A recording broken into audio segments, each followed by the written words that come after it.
At the time of recording this match, I would not have been in the best shape that I've ever been in since I've been practicing pool.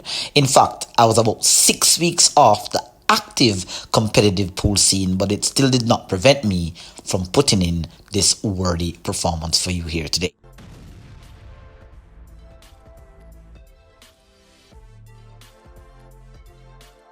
Alright guys, so welcome back to the channel and welcome back to yet again another interesting matchup between the likes of a very familiar face here on the channel, to which I'm going to be giving you some more information about as we go throughout the racks and throughout the match. But we are in fact having a matchup between the likes of Kevron Campbell.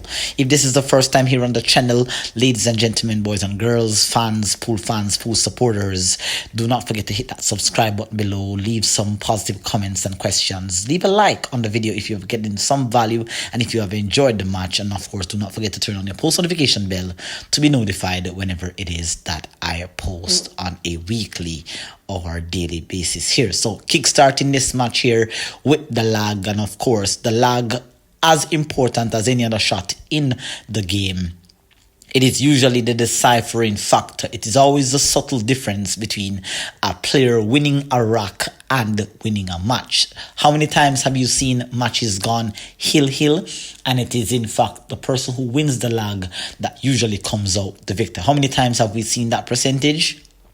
That percentage is quite high. So it's very important that just like any other shots on the table, a positional shot, a break shot, the lag is just as important. So I was very fortunate there in terms of getting the best of Kevron Campbell on that lag. Now at the time of recording this match, I was about 6 weeks inactive off the pool scene.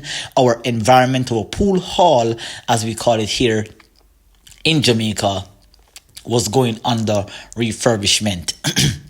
There is in fact a stage that is, well, not a stage, but a little enclosed area that is behind the pool table, because as you guys would have seen on many of my videos here on my channel, the camera is usually at a perpendicular perspective towards the table, but now it's at an angle. So forgive me if some of the angles or some of the shots that you're going to be seeing here on or in this match are not true perspective because of the angle, but I'm going to be working on trying to get a much better viewing for you going into the future of 2025 for Apex Predator Billiards training.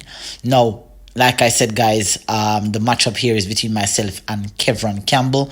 If you guys have not seen him, I'm going to be introducing you to a few of the matchups that we have had over the course of 2024. And of course, coming up on the channel, I'm going to be giving you a full review. I'm going to be giving you jump shots of the year, best shots of the year, kick shots of the year, and break and runs of the year. And I'm also going to be doing a thank you video to you all, my subscribers who I've met about 1,330 of you since the last time that I met, or I reached 4,000 subscribers. So let's jump right into this match here, guys. I want to thank you guys for tuning in, and I hope you enjoyed the match here.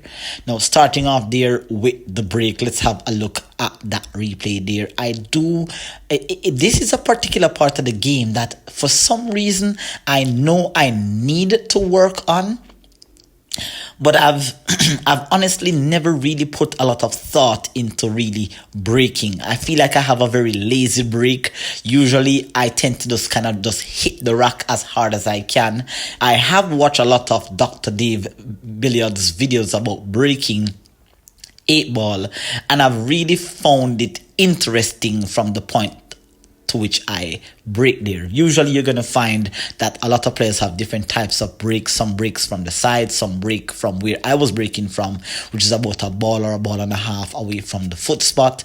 But in this particular break here, I was successful in getting a ball down, but I do have a problem. It is in fact a really good break, with the exception that I have that 4-ball that is tied up with my 12-ball or my 10-ball, I believe it is.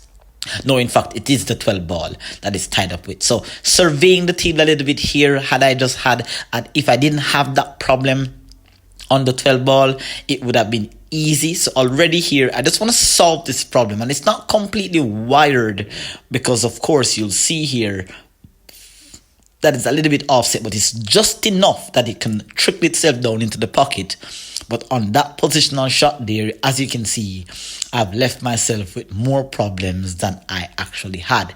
Now, because I'm now on the stripes, Kevron is actually in a much stronger position than I am in, because he has a couple of balls that is actually near to that 4 ball for him to break out. I don't have a breakout ball near that 11, so that's going to be really tricky. And usually whenever I start off a match, whether it be with a high skill level player or a player that is just merely on or maybe slightly below my level, I tend to always miss shots like this here. For example, on this replay here, I didn't have a full complete pocket, but the way how I missed that shot, it showed that my aiming process there was completely off, because I missed almost by a diamond and a half.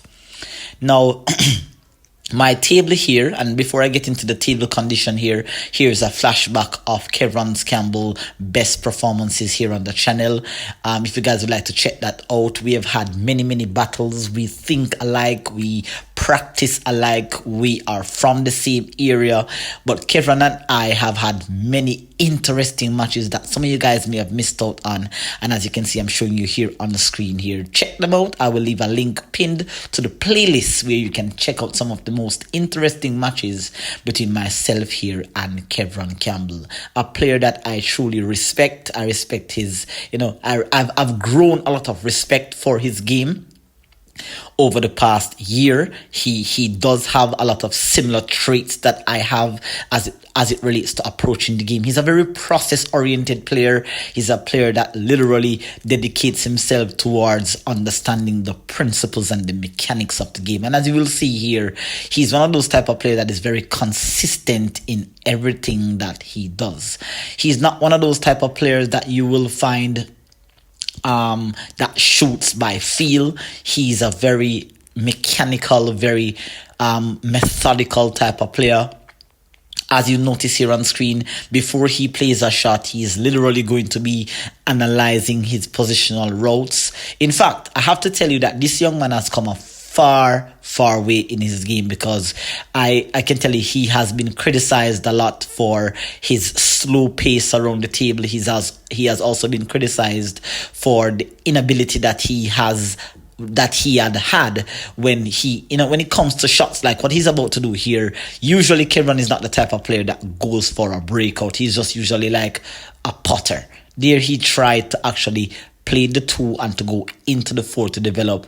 This is something that Kevron has developed a lot in his game, the ability to be able to be aggressive. He's a very passive-aggressive player. He leans a lot on his defensive skills. He is also a good kicker off the ball as well. Like myself, he's not very systematic like I am. I don't know what system he uses, if he uses any, but he's one of those type of players that really goes through the process of, playing critical and crucial position. You can see there just a little bit exasperated. You can see he's pointing his shaft at exactly where he needed to be. This table is running a little bit tricky, because the cloth is not new, and there was a lot of debris that was, well, not debris, but there was a lot of stuff that was placed on the table during the refurbishment of the place. So the table has a little bit of drift, as I will demonstrate to you later on in the video. So a lot of the drifting kind of caused both Kevron and I to suffer in terms of position here. But Kevron is doing pretty well so far. As you can see here, he does have that problem on the 4 that he needs to solve, but it seems as if he doesn't seem to be concerned in any way, shape or form. He seems to be going nicely around the table, sets up a nice little angle here. So let's see, it's going to be interesting to see, will he be able to develop that 4? He's spotting the one into the corner, playing with stun follow. Oh, really nice. Really nice shot there. Let's have a look at the replay here. Beautiful shot there. Beautiful delivery of the cue. And you can see that it was very intentional, that result that he got there. He went exactly into the 11, which naturally, the 11 would be used as a stopper to hold position for the 4. So really nice, really nice start to the match. And in my opinion, I believe that this was a really well executed run out here by Kevron Campbell. So he's sending a strong message to your favorite pool player here, ApexElgenio. And let's just take a break and an intermission here. On the screen, you're going to be seeing 3 shirts. The national Apex Predator shirt. This is a design shirt by myself here. The Kicking Like a Pro, the Muay Thai Kicking Like a Pro, and the Heart of a Champion shirt. It is not for sale, guys, but it's a shirt. It's a merch that I'm coming out with. I ordered them from a website known as Hoods Fies. I will perhaps leave a link in the description to where you can actually get access to this website here to order your personal and custom design shirts. They did not sponsor this video, but they are a company that I really admire the quality of their shirts. So that's something that's coming out in 2025. So stay tuned to the channel if you guys would like to get access to your own personal customized pool shirt that is related to Apex Predator Billiards training. So strong start, strong message there sent by Kevron Campbell. And I like whenever it is that. I think that as a performer, as a coach, as a player, as an aspiring pro, I have literally, developed a love for, being behind and trailing. And this, pressure is something that I've struggled with for years. And I've developed a lot about the pressure, handling the pressure of being behind. Now, not a bad break there from Kevron. Let's have a look at the replay there. As you can see, it's a little bit less productive break than what I had. I had a lot more spread. Kevron used the side break there, breaking by hitting the second ball. And usually, this normally happens whenever you don't get a square hit on that second ball. So this is one of those type of rocks where, it may end up in a safety battle. Kevron, like I said, is a very defensive.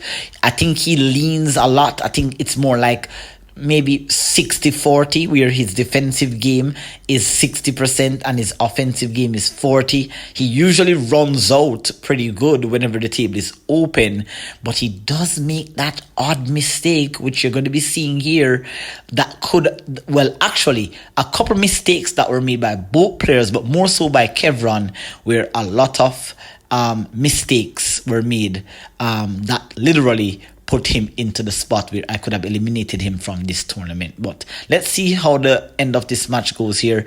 Kevron, I think, tried to draw back for position. Kind of played a little bit short here. So he just tries to play the 6, and that's a big let up there. Not sure if it was his intent. Was he trying to play safe? It looks as if he was going all out for the 6 because the 7 ball is to the right-hand part of the table there. So I think that was a big let-up. So that we can record as the first blunder in this match here. And already you can see that I'm not off to the best start. Already I have not yet made a ball, literally. Well, I've made a ball and I've missed one. So now I'm down in stroke here. Just trying to get settled here. And try to stroke that one in a little bit too heavy on the speed. So missed that shot. Still not yet settled. And you guys have seen it that whenever I'm settled, whenever I'm in stroke, you know you're going to get some of the best performances and the best shots played here.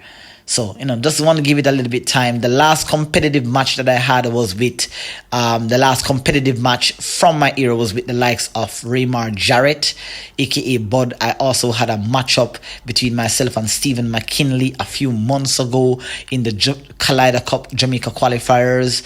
So these are matches, these are thumbnails from matches. That's the likes of Jody Mullins. I've had a couple of wins over him in the latter part of the year. So I've not been really active on the pool scene, but I've had a few successes, and this that you're seeing here on screen is one of my most recent success where I qualified for the Kaleido Cup to represent Jamaica. I'm not sure what the details of that tournament is. It was supposed to be held in October, but I believe there was some sort of cancellation until next year, so I'm not sure if it's going to be the same team or we're going to be doing a new qualifiers, but that still goes on my resume as one of the best set of performances that I've put in. I will pin a link to that playlist for you where you can watch those performances earlier on or in the middle to the latter part of the year here. Now, Kevron Campbell starts off here. he missed the 6, and then he's now back on the table. So we're both going through a little phase, and this is the part of the game, like I said, guys. Occasionally, whenever nerves are involved, I'm not nervous. In fact, I was not nervous in this match. I was a little bit antsy, I was a little bit eager to get on the table. Right, I did have some thoughts running through my mind throughout this match, as well as I've not been active. I'm kind of working my arms in. I've not really put any practice on the table, so you're gonna see some uncharacteristic missed shots by both players, but more so, you're gonna see some missed shots by me that are not very usual. But I'm gonna try to warm myself in here and try to get up. So what you're seeing here is, in fact, a tricky little rock here. Now, I've gone for the jump Q1. This is an interesting shot here because, like I said, I can see the 9. I can see a couple of balls on the table.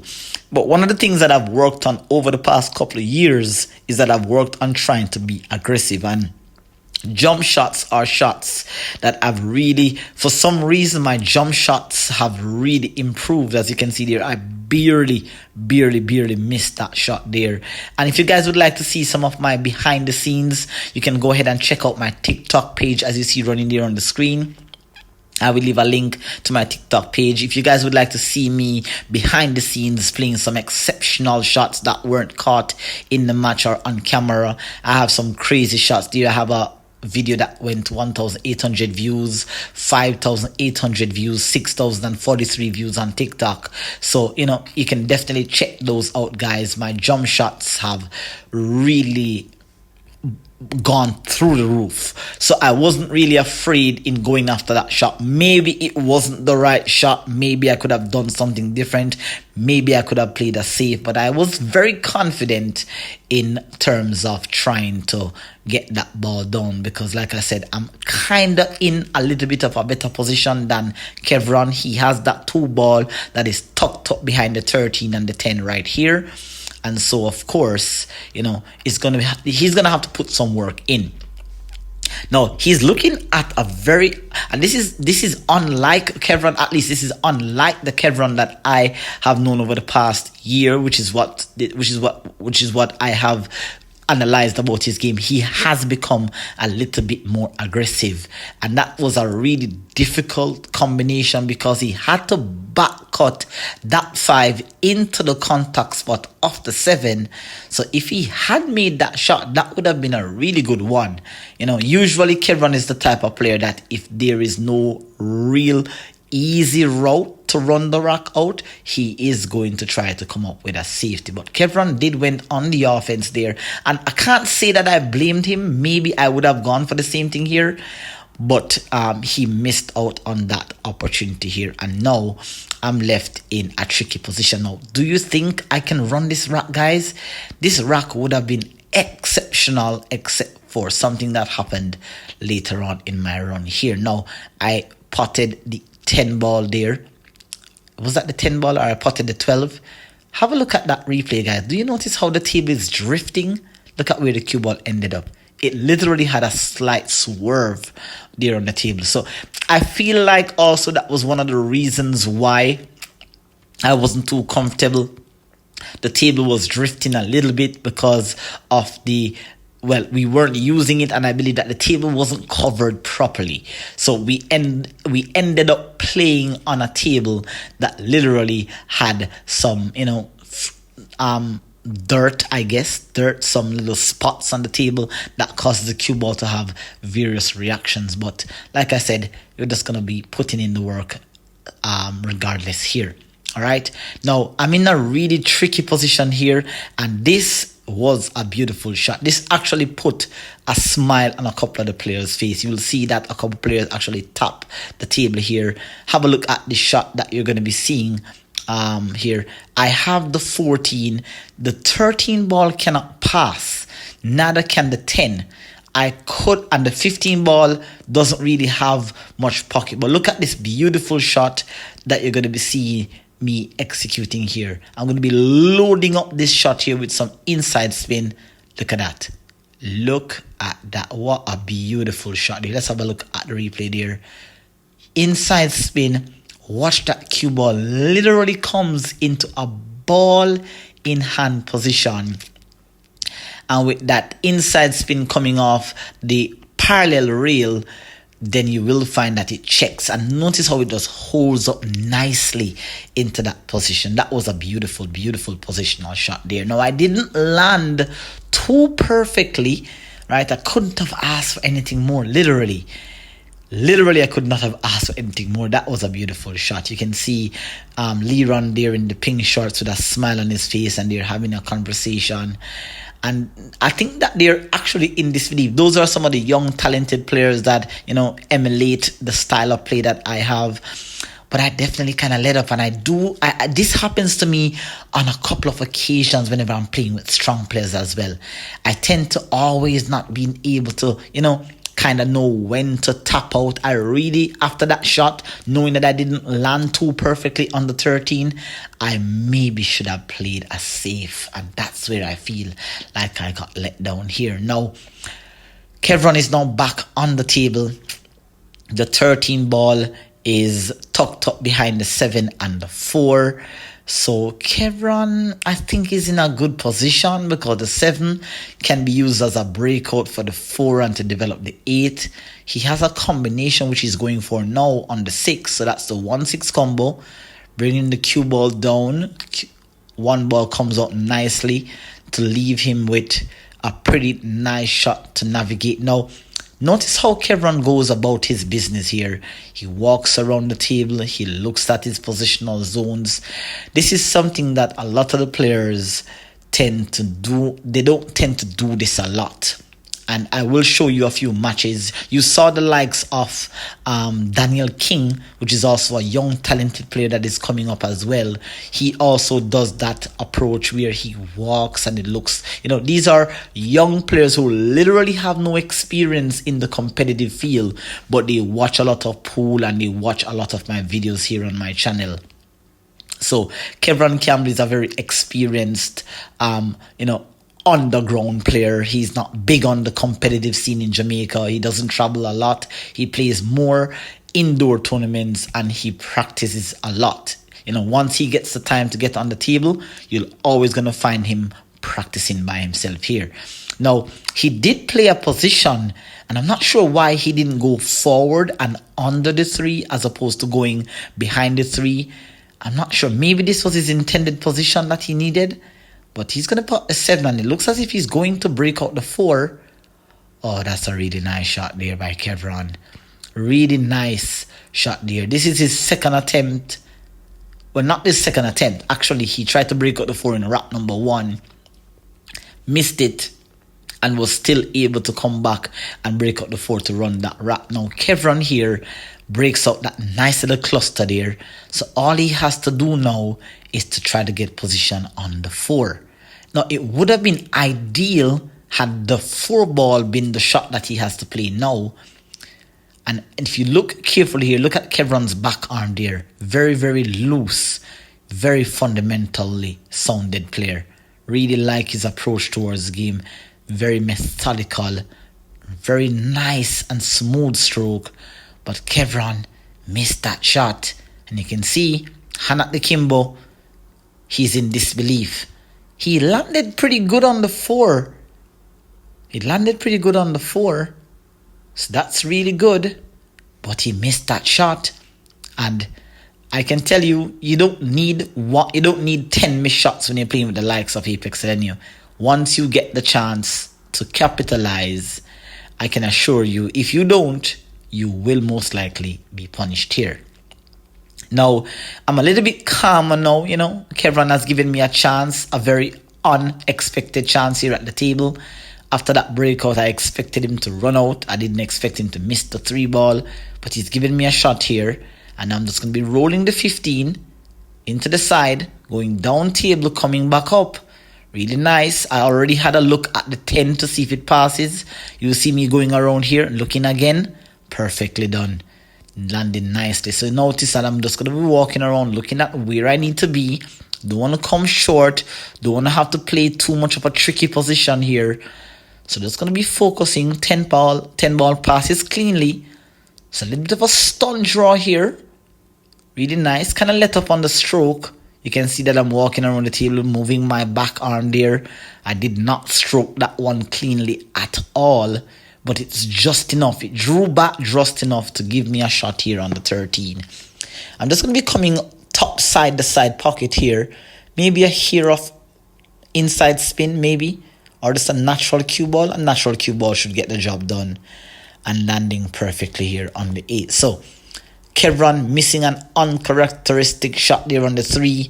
I did miss the shot on the 13, rack number 1. And of course, Kevron punished me. So, it is only fair that he gets his own punishment as well. Now on screen here, guys, you're seeing the Muay precision, accuracy, consistency, and control kicking shirt. You guys know that my channel was built around the concept of studying how professionals play kick shots. So this shirt is it really represents who I am. This is going to be my favorite shirt that I'm going to be wearing to tournaments and also in my videos, because kicking is a very important aspect of the game. And I'm almost sure that if you guys were to get access to this type of shirt, you'd be able to kick shots and, do stuff like what you see me doing here on the table.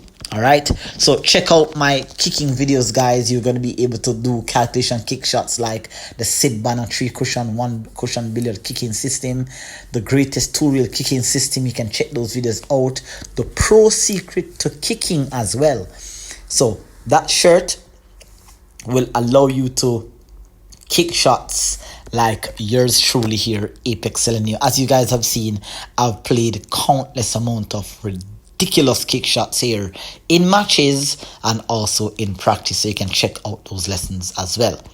So it's alternate break format, so I'm back on the break, and let's see, I'm breaking from the same spot. So let's see if I can get a much better break.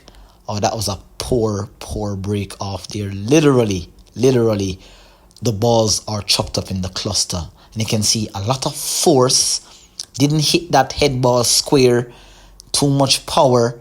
The balls spread a little bit, but look at that huge amount of cluster with the solids and the 8 ball. The 4 ball went up to tie up against the 5. So this is not going to be a break and run. And like I said, guys, a lot of the times I don't break and run because I have such a poor break shot. I don't want to make a promise to you guys that I'm going to be working on my break shots, but it's something that I really need to, dial down in more. I've had thousands of break and runs in 8 ball. I've had a couple hundred break and runs in 9 ball as well. But usually, guys, my break and runs are, put in jail, put in prison because of this poor break off here. Now, very aggressive player. You will see that I have developed over the past couple of years. I'm one of those type of players that I'm not afraid to go for my shots. Funny enough, I feel like my defensive game compared to my offensive game is a 55-45, where my offensive game has just surpassed my defensive game. I think I have a 55% attack and a 45% defense. Unlike Kevron, who in my opinion has a 60% defensive game and a 40% offensive game. These percentages usually defines the winner. Now, once again here you can see no real offensive shot. I'm trying to do something a little bit cheeky here. So I'm trying to rub off the face of the 1, and I was actually trying to go all the way down behind that 7. But again, the condition of the table is playing an important role in my decision. So that was a huge sellout in terms of, letting up Kevron, giving Kevron a chance. Because a lot of the time, sometimes you have a rack that the rack particularly is not open. But as you will, when you're playing 8 ball, it's the type of game where one shot leads you to the next one, and that next one allows you to break out that cluster leads you to the next cluster, and all of a sudden a clustered rack could become a break and run. So it's a big sellout because Kevron has developed a very good offensive game. So let's see if he does try to go for the out here. He's going to be potting the 10. Looks like he's stunning across, trying to play position for the 9. Oh, that's a nice shot there. Oh, a little bit of a roll off there. Oh, wow. Oh, that is not ideal. You can see there just a little thump of the fist on the leg there. Kevron, you can see he just waving his hand, letting me know that he's going to be playing. He's going to be playing a safety here. So it's not all over because there's a couple of problems to be solved. I have the 5 tied up with the 4, tied up with the 2. I'm not sure if the 2 is pretty clear to pass. If I maybe was down more towards the middle of the table or near to the right side of the table, maybe I could cut that 2 ball in and break out the cluster. So nothing easy here. Nothing easy. The 5 ball tucked up there. So for the 1 ball here, look at what I'm going to be doing. Again, as I tell you guys, my defensive game is always my savior. Now, that shot there, you can see Courtney in the background clapping. I'm just letting him know that I didn't call that shot. And he just gave me a wave off because he was like, oh, that was a good shot. But as you can see, guys, clearly that was not my intent because look at where the cue ball is. I decided here to leave Kevron a little bit tough, So I had 2 objectives there: to remove my 1 ball from near that cluster and to leave the the cue ball, pardon me, tough. So it was a good containing safety. Even though Kevron has a pretty clear look at the 10, it's going to be a tough shot here. So he's going on the offense. I'm not sure. Can he slide past the 13? Can he go into the 13 to develop the 14? I don't know. He went for the offensive shot there. And he missed it on. He kind of slightly overcut that shot. So what has Kevron done here?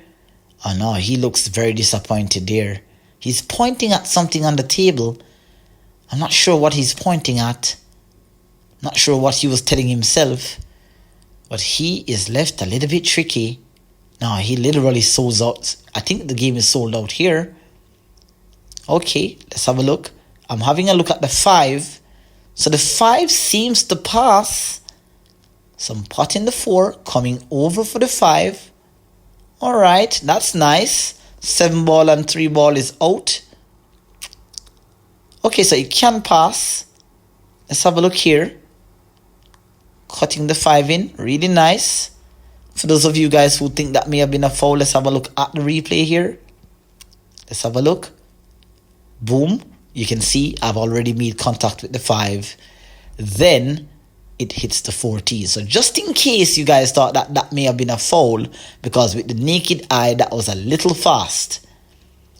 But there you can see clean pot there on the 5 ball there. So another sellout there by Kevron, Remember in wrap number 2, he missed an uncharacteristic shot on the 3 and then sold out the rack. So I think I'm going to maybe collect this rack. I don't know. I should. There's no reason for me not to win this rack here. So it looks like I'm drawing the cue ball.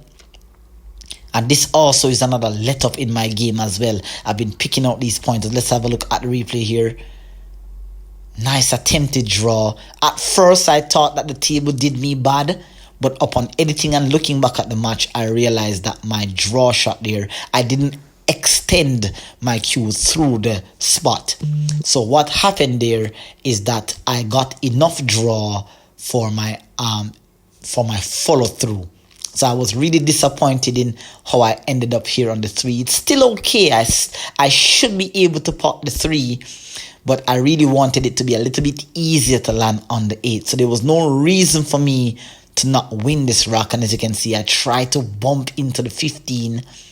I tried to bump into the 15 to hold position for the 8. Now I've left myself with a tricky pot here. Now again, these are things that you would have seen me teaching you on the channel. So whenever I miss shots or make shots like these, if I miss the shot, for example, like what is about to happen here, I tend to feel a little disappointed because these are shots that I've literally taught you guys here on the channel. You guys would have seen a previous video that I did here on the channel with Shane. I think I used the Shane Van Boning approach to teach that shot. So I was pretty disappointed in how fast I went down. There you can see on screen Shane Van Boning part 1 thin rail cut shots, and part 2. A link will be left in the description for you there. So you will see that missing that shot was unforgivable, and it goes against everything that I've trained for. I did kind of went a little bit quick down on that shot, so I can't really blame myself for missing, because I know that I went against my usual protocol. Now Kevron here is in a tricky position. He has this long 9, which, like I said, if he makes the 9, easy position on the 10, but he has decided to go for the 15. And I'm not sure, maybe he was trying, maybe he had some element of safety in his mind, but he looks to be going all out for the 15. It's a little bit elevated. It's gonna be interesting to see how he goes about here. Oh, what a beautiful shot there by Kevron. That deserves a replay. Beautiful pot there by Kevron. Really nice. And just by looking at it, I feel like maybe he had a two-way shot in his mind. I think maybe he wanted to, bump into the 13, and just in case he missed, he would have left me with a jump shot or a kick or something. So that was definitely a two-way shot, but he got very fortunate in making the pot on the 15 and getting perfect position here on the 13. Really nice. Now he kind of overruled a little bit there. It looks as if he was playing for the 10 in the side, but he kind of overruled a little bit, so he has a little bit more angle on the 10 than what he actually wanted. Now you can see that he has a pot on the 9, so the 9 ball here is pretty much an insurance shot for him, because he can naturally just float into the short rail and come back out. He doesn't want to do anything too funny. I think he's one of the type of players that tries to keep everything simple. For example, there is not too much problems here. There is nothing really to worry about. But like I said, it doesn't take a miss shot for you to lose a rack or a match. All it takes is a bad angle. Now, Kevron is a little bit tricky here. He has an angle that's maybe leading him. I think he wanted to end up straight on the 10, so he could just roll easy for the 14. But let's see here. Looks like he's going into the rail. We can't see. Okay, so he actually stuns the cue ball. He bumps the 8 a little bit there, just to hold position for the 14. So that's not too bad. He pretty much is out. Yeah, this is pretty much an out for Kevron here. So, nice opportunity here to capitalize. The score is in fact 1-1, I believe it is. Or is it 2-1? Yes, it is 2-1, in fact. Or is it 1-1? I'm not even sure. I think I lost track of the score. But let's see here. Kevron settling down. Oh dear, oh dear, oh dear. Wow. Kevron has missed that shot. There was a little bit of a hesitation, a little bit of delay in the stroke, and it kind of rolled off. And this is something that Niels Fine spoke about in one of his recent video, where Niels Fine, it wasn't the same situation, and it wasn't a ball in hand situation, but Niels Fine was talking about, how the object ball can roll off if you play with top spin. So you've got to be very, very mindful. Let's have a look at what Niels Fine was talking about in his video. The mistake that a lot of amateurs make is that they put the cue ball here, they want to hit this cushion and cross over. What can happen is, because the one ball is going to travel at slow speed, it can roll off on you, you can hang it up, you can misjudge the angle. And that is kind of like what happened to Kevron there on that shot. It wasn't a ball in hand situation, but it was kind of similar where he was trying to play position for the 8. So I'm not sure if it was the table's fault for the roll off. I'm not sure if it was just a miss hit, but that was a big let off there by Kevron. And now he's literally sold the rack out and gave me that shot there. I wasn't really pleased. I mean, I'm happy for the win, obviously, because you want to always be, in the lead. But big let up there by Kevron. And as you can see on screen here is the Heart of the Champion shirt. This represents how much work I have put into my game. I am a player that plays a lot of heart. I play with a lot of passion. I love this game. I love everything about the game. I love my struggles. I literally enjoy, looking back at some of the losses that I have garnered and the wins that I've garnered. I've really developed my game, not having a coach, not having anybody to teach me. I literally have to be watching thousands of YouTube videos. For example, Niels Fan is always my go-to coach whenever I need to learn something about this game. So, the Heart of a Champion shirt, I can't wait to get access to these shirts and to be wearing them in my tutorials for 2025 here. Now, let's have a look. We didn't really assess Kevron's break the first time he did it, but I believe the score here is 2-1, I believe it is. Let's have a look at Kevron's break here on the replay. It's a little bit elevated. He's using the side rail break, second ball. A much more clutch break. Cue ball is heading towards the side. Just missed the scratch.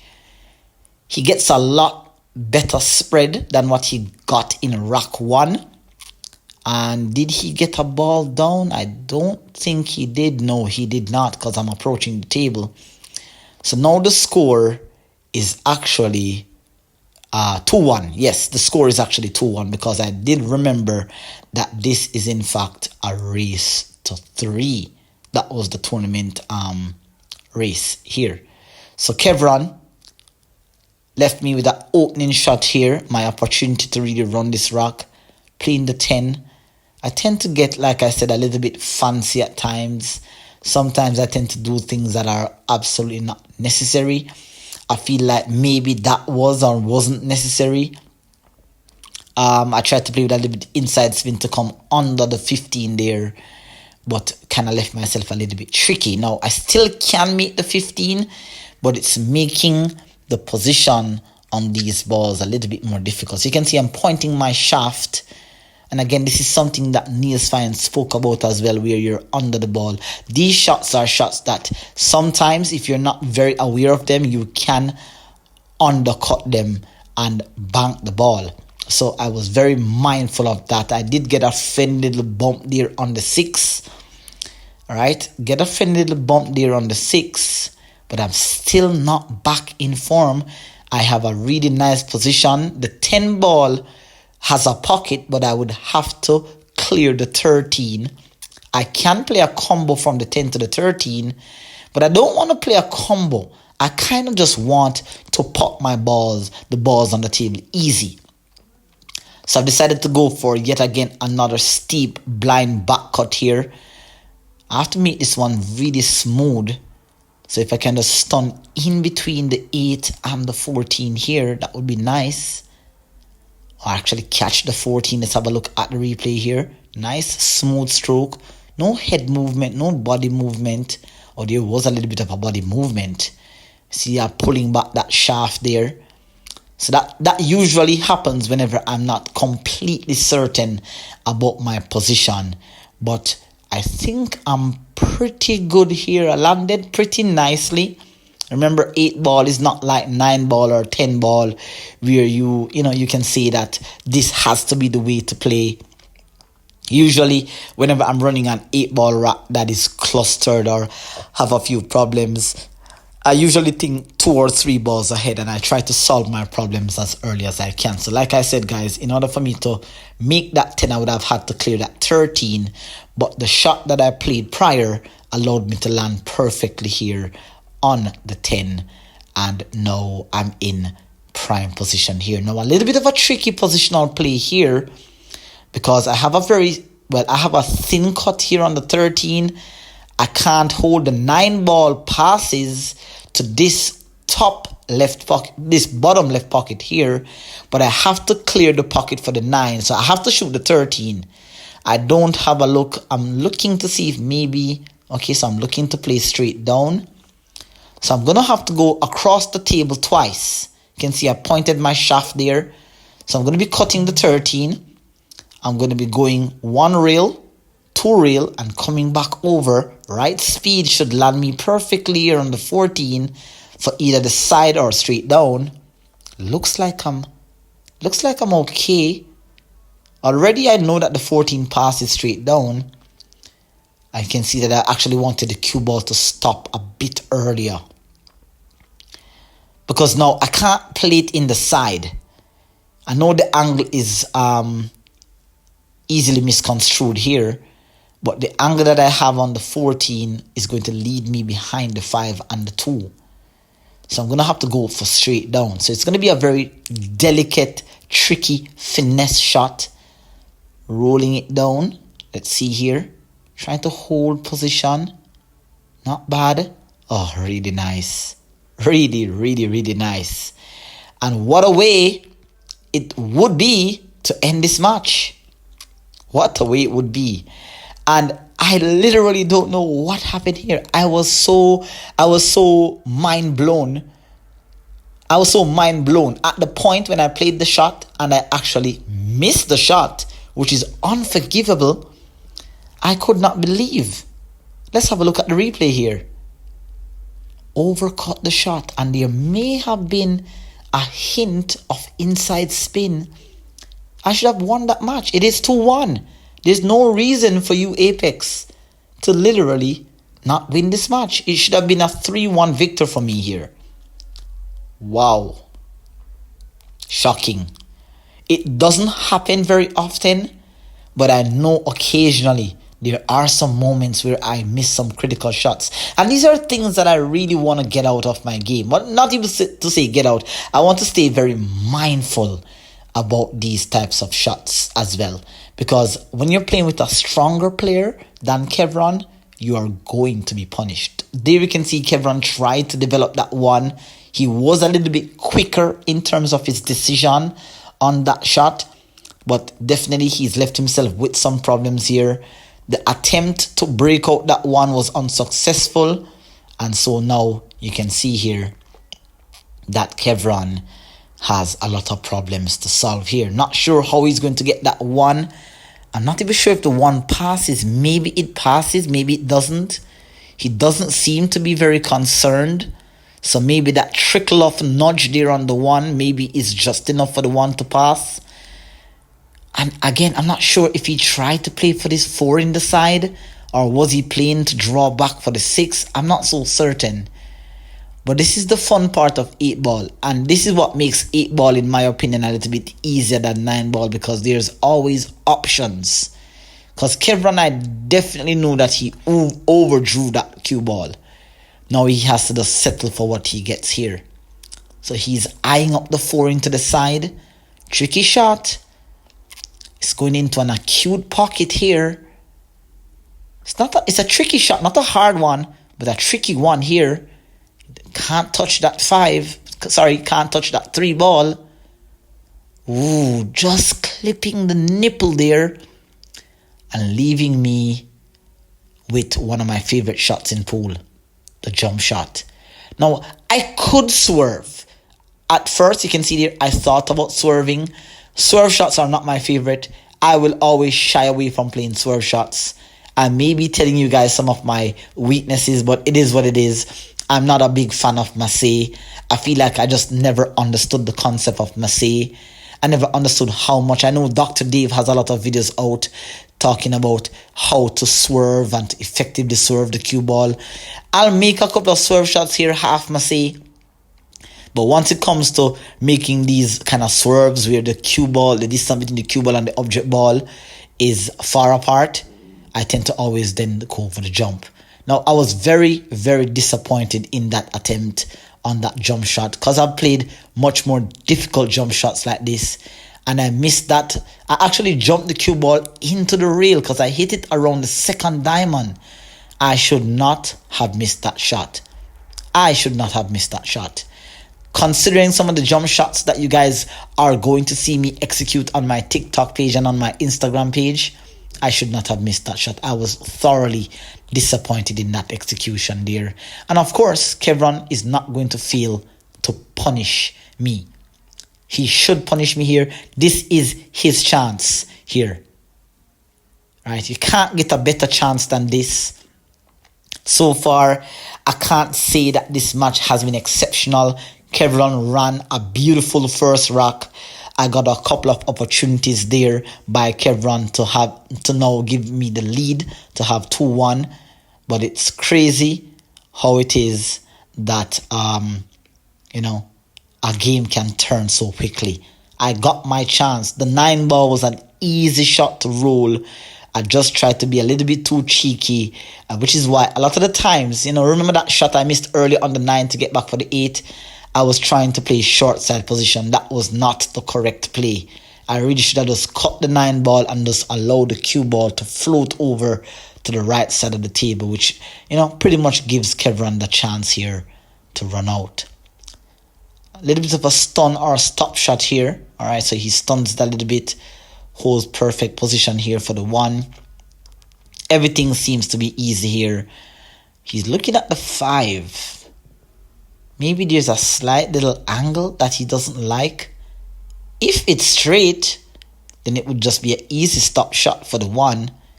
But he's deciding to go for the 1. And I just like his approach towards the game. Once he continues to improve, practice, be more competitive, take on bigger challenges, he's going to be a player for the future, right? Talented player. I've seen it. I know it's there. He just has to believe it then. Beautiful, beautiful shot there by Kevron.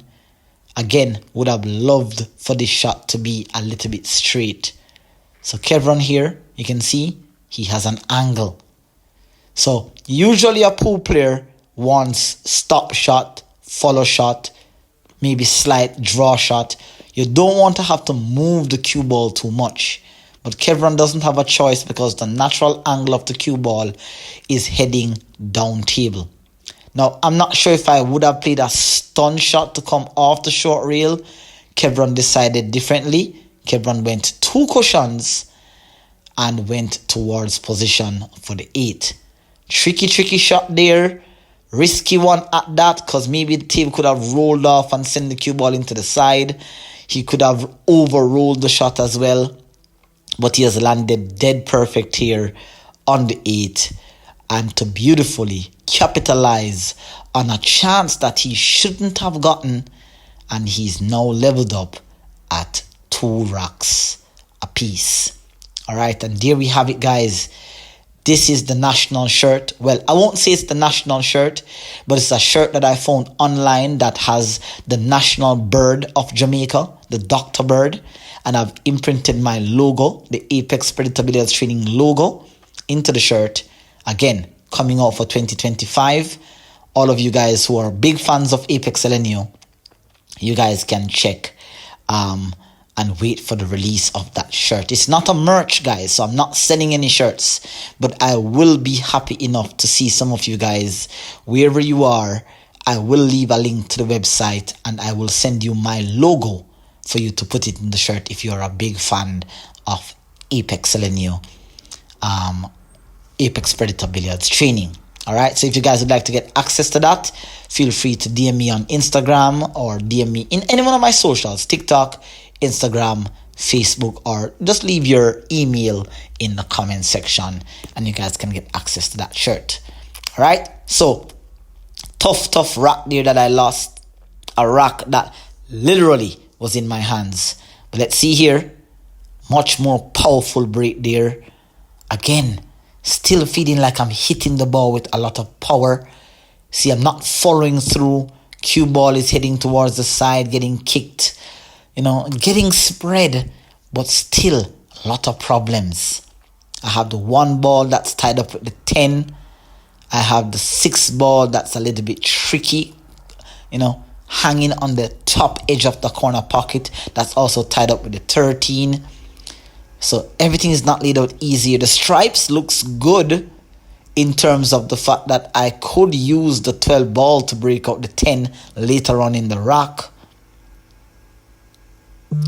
But I'm also looking here at, the solids as well.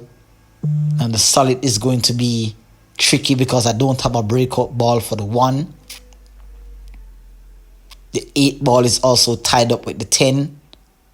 So already I'm looking at breaking out that 8 ball already. I'm looking at breaking out that 8 ball.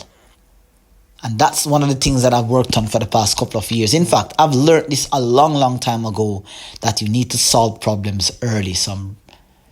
I was actually going for the breakout on the 1. Let's have a look at that replay there. I was going for the breakout on the 1. So this is quite ambitious. And it's evident why I would have missed the breakout on the 1, because I actually missed that 2 ball. It actually came off the rail, off the 11, and went in.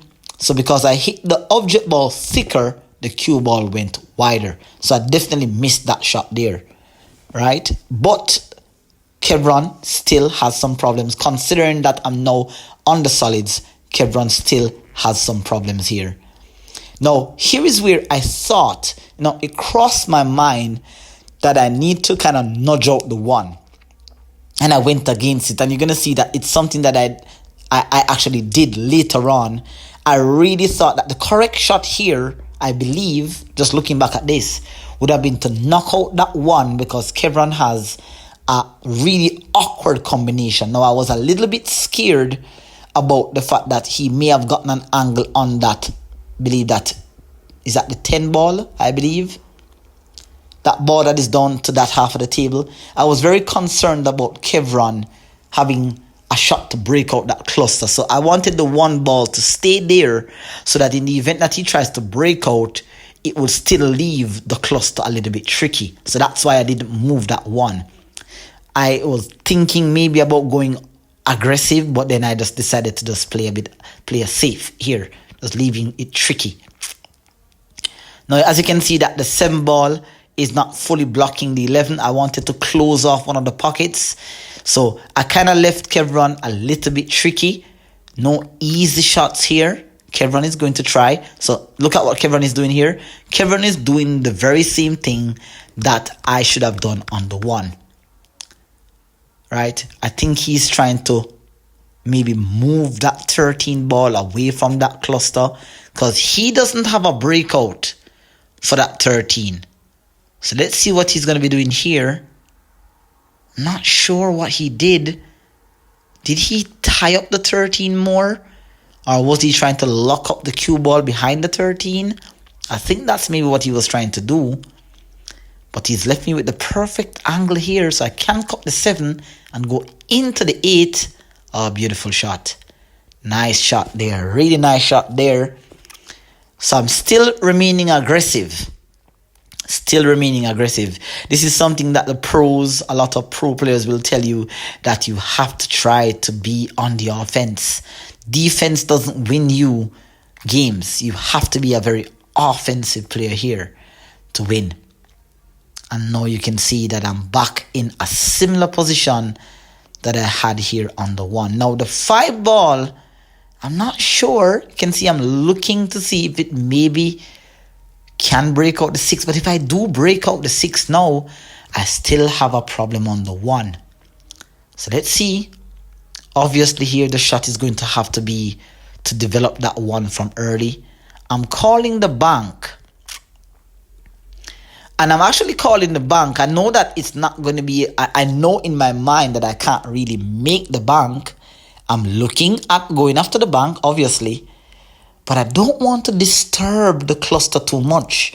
So you're going to see that I called the bank, but I didn't actually go for the bank. Look how soft that was.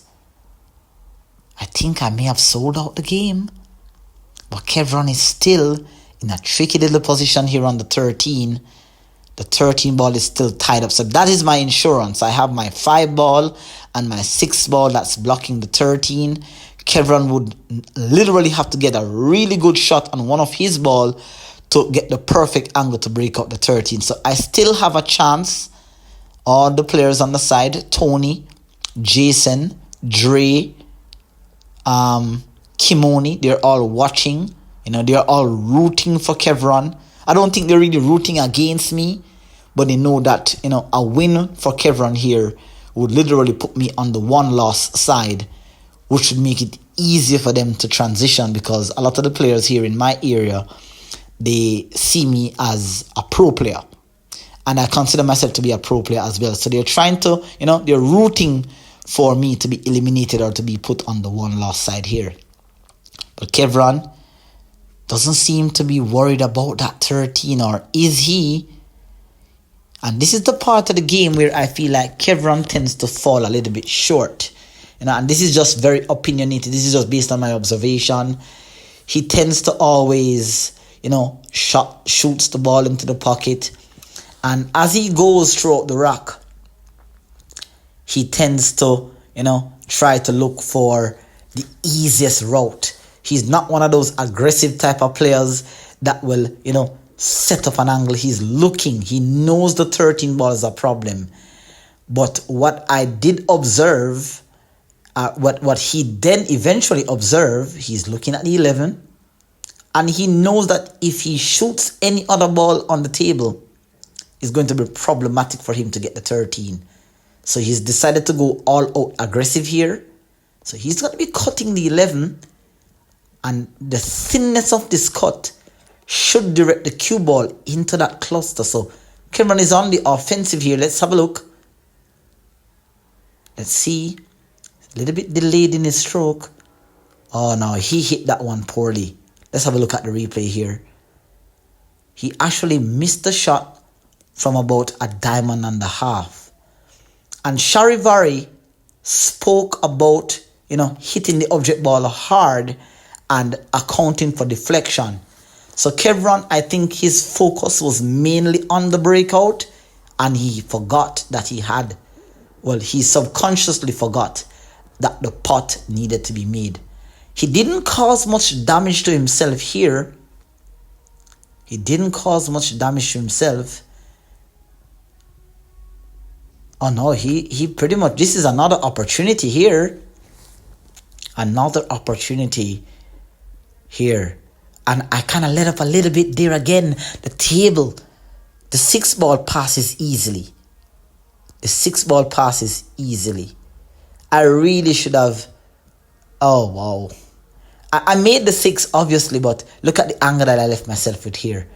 I played the shot on the 5 way too fast, leaving myself with a tricky little angle here.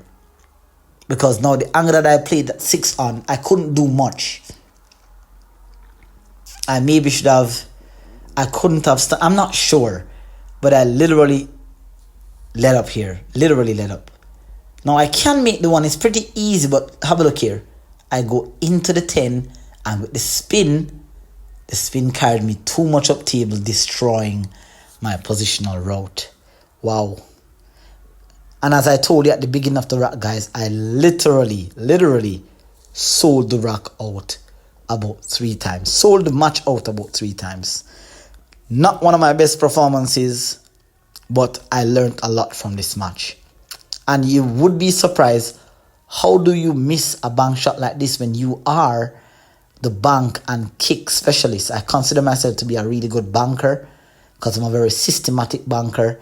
I'm very, very disappointed snapping my hand there on the table and missing that easy bank. That was an easy one bank shot, honestly, but I'm not sure how or why I missed that shot. Occasionally those little missed bank shots will come up, but I really should have made that shot there on the bank. And now Kevron has again another chance. Now settled straight in on the 9. Not much work to be done here. Oh dear, oh dear, oh dear. What is happening? And this is where I told you earlier in the commentary that Kevron is the type of player. This is where a lot of the times he loses most of his matches against me. He has that. If you watch the previous matches or the previous racks that I've released on the channel, a lot of the times whenever I have the better of Kevron, it is usually because he missed an uncharacteristic shot or something of that sort. And it does something of that sort. And it does happen to the best of us. Rarely this happens to the pros, but at players at the intermediate or even a little bit below the intermediate level, nerves, the pressure, the expectation of the audience. All the players there are sitting and watching, knowing that, Kevron is a good player, but Apex is a much stronger player. They are expecting him to really capitalize, and to see him miss that 9 ball there was, a little bit heartbreaking. But he missed the 9 and didn't leave anything too easy. And I'm very ambitious. Look at this. This is perhaps the craziest shot that I would have ever gone for. And I've made shots like these because, as I told you guys, I'm really big on the kicking, and it wasn't a bad attempt, but like I said, guys, I'm not sure why I even did that. There was no real shot available. Maybe I felt like going for the bank to this corner here would have been ideal. But Kevron, I don't think, has much more chances here on the table. This is obviously the chance for him to take here. So already, Kevron, 5 balls on the table, like sitting ducks, waiting to be shot into the pocket. He just has to settle himself here and just kind of focus. And he's very calm, but I feel like also he tends to overthink at times as well. He tends to overthink at times. Not sure. He's moving a little bit slower around the table. I know he's perhaps trying to calm himself down. It's a hill match. Already he's made a couple of mistakes, so he's trying to minimize the mistakes. He got lucky by missing that 9 and leaving me with no bank, no shot. And now it's Kevron's chance here. Now, here is where I thought that it was a big let off as well. He plays that, he's going for the 9, and I know he's playing with some inside spin. Look at what he did there. He tried to play with some inside spin to hold for the 10, and that shot that he played on the 9 to get back for the 10 was very similar to the shot that I played from the 9 to hold position for the 8. So that, I feel, is something that I need to be more mindful about. Don't play for short side position. Kevron, I think, in my opinion, should have played that 9 and come up for that 12 ball. Then to play for the 10 to transition for the 8. But in the moment, in the spur of the moment, guys, Kevron actually played himself out of position. Now, he could play the 12, but because the cue ball is moving away from the 10, Kevron is not one of those type of players that will use side spin. He does do it if he has to, but he's a very simple, methodical player, a player that plays with the vertical axis of the cue ball. So he's not going to try to do anything too fancy. I feel like he really should have gone for that 12 though. But he has decided to play a safe, and it was a really good one, because all I'm left now is with a kick, which, as I said, I attempted earlier and I missed. Or I could jump the shot here. So I'm going for the jump cue. And this is a skill that I've seen players like Fedor Gors have mastered. You've seen Fedor jump some ridiculous shots on the pool table against top pros. And, being that Fedor is my top 2 player, he has not surpassed the love and respect that I have for Shane Van Boening. But, consider if Shane Van Boening was to retire, Fedor Gors would obviously be my next best player. Fedor Gors is really a methodical, fundamental player. That's what attracts me to his game. The likes of Albin Ocean as well, also, those are players that I emulate. But, I tried to jump and play a safe, or jump and leave Kevron a bit tough, but Kevron was too good in this match here. He I think he got a little bit lucky. I also was a little bit unfortunate in some roles as well. I was a little bit careless, but Kevron Campbell has eventually come through as the winner of this very short race matchup between ApexElgenio. A little disappointed in the result, because it should have been a 3-1 score line. Now it ended up to be 3-2. So I have learned, right? I have learned, the game is that game where you can't stop learning. There's always going to be new mistakes, new errors, and of course, Kevron Campbell finally getting the better of me in this match here. All right, there you can see on the screen, guys. Check out some of my most recent videos: the pro secret to kicking, full table length bank shots, and of course many other lessons there. A punch of the fist there, respectable match to some extent. Kevron, Campbell did his part, came out the victor, and funny enough, he was the actual victor of this tournament as well. I want to thank you guys for staying tuned to the full match, and I hope that you learned something from it. Leave your thoughts, opinions, comments down in the comment section below, and of course feel free to check out all the other tutorials that are available here on the channel. Until next time, continue practicing and learning with precision, accuracy, consistency, and control. Take care. Bye bye.